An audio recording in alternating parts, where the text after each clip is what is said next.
নমস্কার, বাংলা নোটস চ্যানেলে সকলকে স্বাগতম জানাই। আজ আমি আলোচনা করব হাতে লেখা কিভাবে সুন্দর করবে। আমাদের অনেক ছাত্রছাত্রীদেরই একটা সবচেয়ে বড় সমস্যা হলো হাতে লেখার সমস্যা।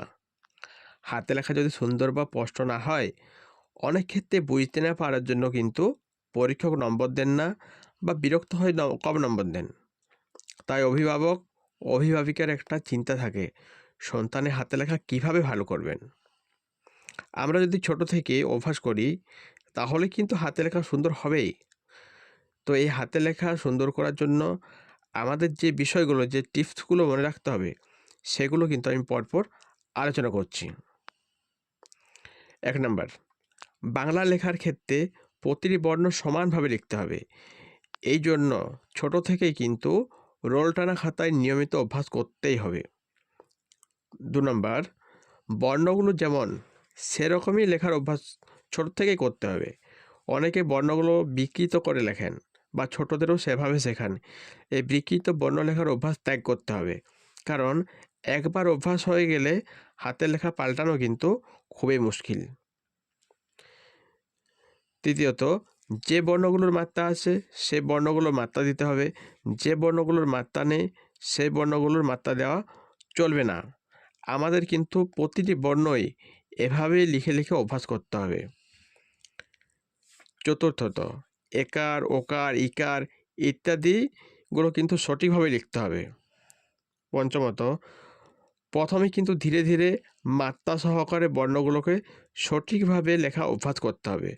অভ্যাস হয়ে গেলে খুব সহজেই স্বয়ংক্রিয়ভাবেই হাতে লেখার গতি কিন্তু বেড়ে যাবে। তাই হাতে লেখার গতি নিয়ে চিন্তার কোনো কারণ নেই। ৬ নাম্বার, অবশ্যই ধৈর্য সহকারে লিখতে হবে। অনেক সময় ধৈর্য হারিয়ে ফেলার কারণে আমাদের হাতে লেখা কিন্তু খারাপ হয়ে যায়। এই জন্য পরীক্ষার শেষের দিকে যখন আমরা তাড়াহুড়া করে লিখতে যাই, অনেক সময় দেখা যায় যে হাতে লেখা খারাপ হয়ে গেছে।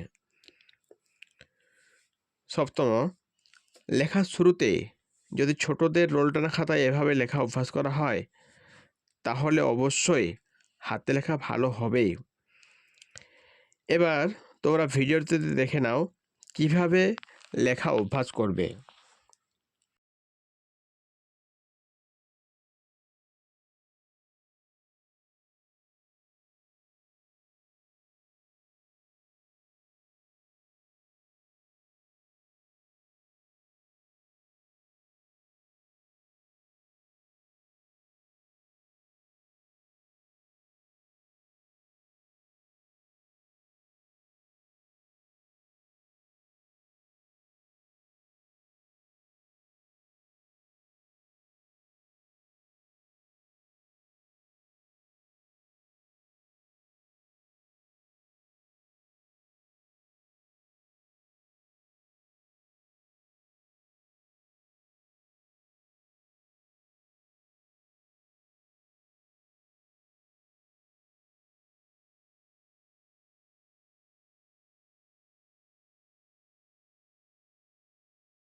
প্রিয় ছাত্রছাত্রীরা, আজকের ভিডিও এই পর্যন্তই।